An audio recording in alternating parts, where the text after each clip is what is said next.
Bonjour à tous. Aujourd'hui, je vais évaluer un petit scanner à code barre qui va vous permettre d'identifier par exemple des articles que vous avez achetés ou des DVD, des Blu-ray que vous souhaitez renseigner dans une base de données, ou même sur les manuels utilisateurs de certains produits.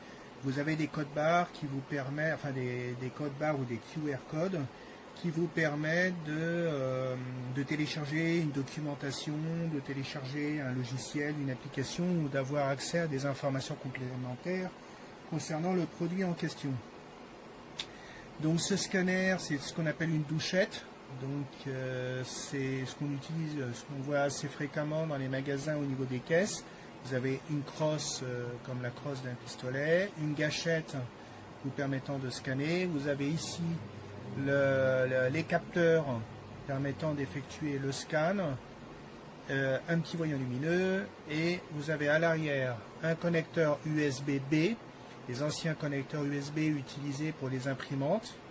Vous avez le câble qui est fourni avec, et vous avez un emplacement pour stocker le dongle qui est fourni, parce que cet appareil peut être connecté de 3 façons différentes. Le dongle est ici. Il peut être connecté en Bluetooth. Il peut être connecté en sans fil sur un ordinateur par le biais du petit dongle qui est ici. Donc c'est de l'USB-A. Le Bluetooth c'est pour PC, enfin pour ordinateur ou pour téléphone, tablette, enfin tout ce que vous voulez. Ou vous pouvez le connecter et aussi recharger la batterie par le biais du câble USB avec un connecteur USB-B comme je vous le disais tout à l'heure d'un côté et un connecteur USB-A de l'autre côté.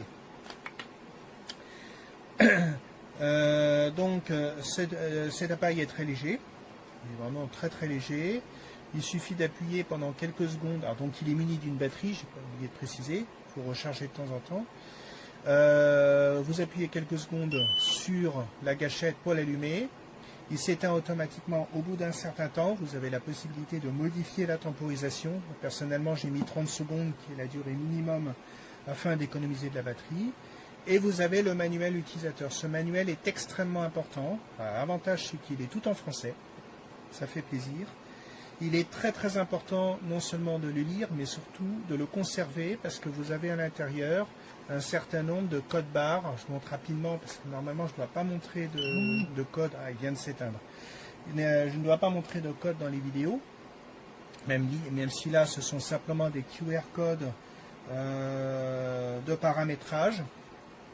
Et en fait, vous pouvez paramétrer l'appareil simplement en scannant les QR codes que vous trouverez dans ce manuel, et notamment il y en a un qui est particulièrement important, qui permet de configurer l'appareil en mode français. Parce qu'en fait, lorsque vous allez brancher votre appareil, mettons sur un ordinateur, l'ordinateur verra l'appareil comme un clavier. Et en fait, lorsque l'appareil va transmettre les informations scannées issues de scan à l'ordinateur, il va les transmettre comme vous le feriez avec un clavier. Donc vous n'avez pas besoin d'installer un logiciel spécial, vous n'avez pas besoin d'installer des pilotes ou des drivers spéciaux. C'est un clavier. Aux yeux de l'ordinateur, c'est un simple clavier qui va donc recevoir des informations comme le ferait un clavier traditionnel. Voilà.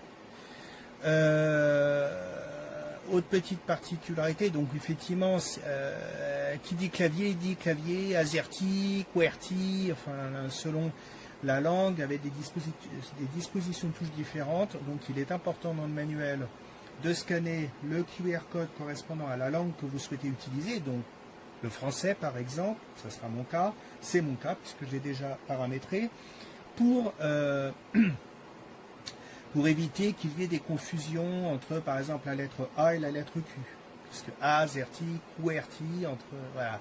Vous voyez, c'est les classiques de l'informatique, où il peut y avoir des confusions selon la disposition des touches du clavier. Vous avez la même problématique avec les scanners code barre, en sachant que tous les scanners code barre, c'est pas mon premier, fonctionnent de la même façon. Ce sera toujours un clavier, tous. Enfin, tous ceux que j'ai eu l'occasion d'utiliser fonctionnaient tous de la même façon. À la différence du scanner à code barre que j'utilisais auparavant, qui est très ancien, un très vieux modèle, celui-ci est capable de scanner les codes barres. Donc ce sont les anciens, enfin les codes que vous avez sur les étiquettes des produits que vous achetez dans le commerce.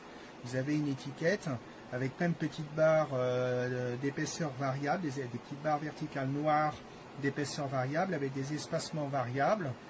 Et c'est ce qu'on appelle les codes barres EAN13, c'est la norme EAN13, 13 parce que ce code représente 13 caractères.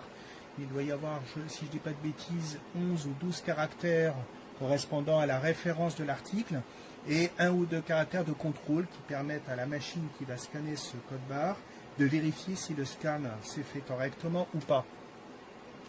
Donc ça, ce sont les codes barres qu'on trouve sur certains articles. Je vous en montre un rapidement qui est incomplet parce que je n'ai pas le droit de... Voilà, ça ressemble à ça. Bon, je n'ai pas le droit de montrer code barre, donc j'en ai masqué une partie avec mon doigt, même si c'est simplement un stylo. Pas, voilà, c'est pour vous montrer à quoi correspond un code barre.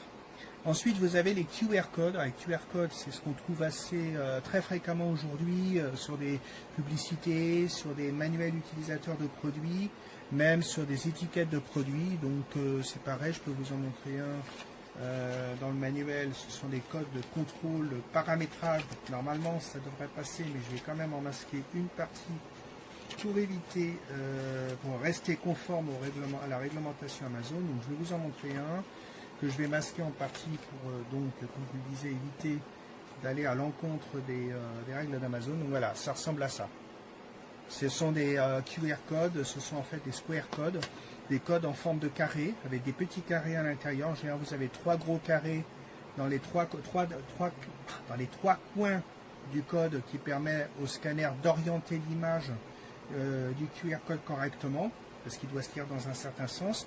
Toutefois, quand vous le scannez, vous pouvez tourner le scanner autour du QR code, il saura toujours le lire, grâce à ces 3 gros carrés.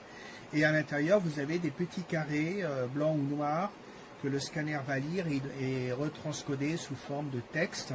Donc ça peut être l'adresse d'un site internet pour télécharger une documentation ou un logiciel. Ça peut être la référence d'un article. Ça peut être absolument tout ce qu'on peut imaginer.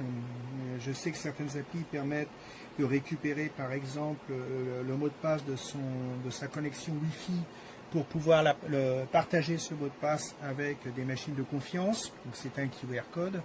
Donc le QR code est vraiment la norme utilisée aujourd'hui, même si le code barre classique est encore très utilisé. Donc en fait, on parle donc de code barre et de QR code, comme c'est indiqué dans le manuel.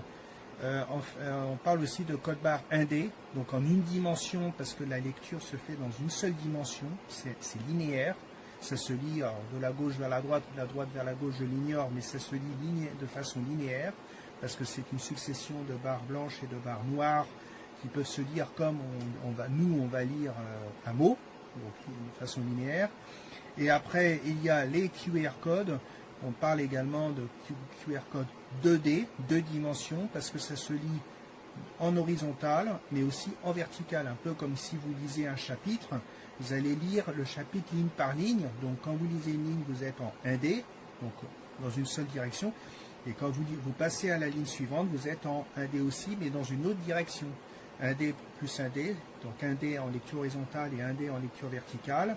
Donc quand on passe à la ligne suivante, ça fait du 2D. Donc on parle aussi de code 1D et 2D. Voilà. Donc cet appareil est muni d'une batterie qu'il faut recharger périodiquement par le biais du câble USB, en sachant qu'aucun adaptateur secteur n'est livré avec l'appareil. Là vous avez tout, il n'y a rien de plus. En sachant que donc il n'y a pas d'adaptateur secteur. Maintenant les adaptateurs secteur ne sont plus fournis avec le matériel pour des raisons économiques, des raisons écologiques, enfin toutes les raisons que l'on imagine assez facilement. Et donc voilà, il n'y a pas d'adaptateur secteur. Par contre, donc j'ai testé l'appareil, il fonctionne bien. Il va être bien pratique pour justement référencer tous mes films en DVD, Blu-ray dans une base de données. Parce que j'aime bien quand tout est bien ordonné et puis que je puisse retrouver un film, il est stocké à tel endroit, dans tel carton. Donc, vous voyez, dans la base de données, je mets le code barre. Donc là, ce sont des codes barres 1D. Je mets le code barre commercial du film, donc c'est la norme ISBN. qu'ensuite je mets dans la base de données. Associé à ça, par récupération d'informations sur Internet, j'ai le titre du film, j'ai la liste des acteurs, des personnages principaux, du réalisateur, du producteur, la photo, enfin une capture de la jaquette, et je peux indiquer que le DVD correspondant ou le Blu-ray correspondant était stocké dans tel carton à tel endroit. Comme ça, le jour où je veux regarder le film, eh bien, je saurai où le retrouver. Voilà, donc j'ai fait le tour de la question. Je vous remercie de m'avoir regardé et de m'avoir écouté, et je vous dis à une prochaine fois.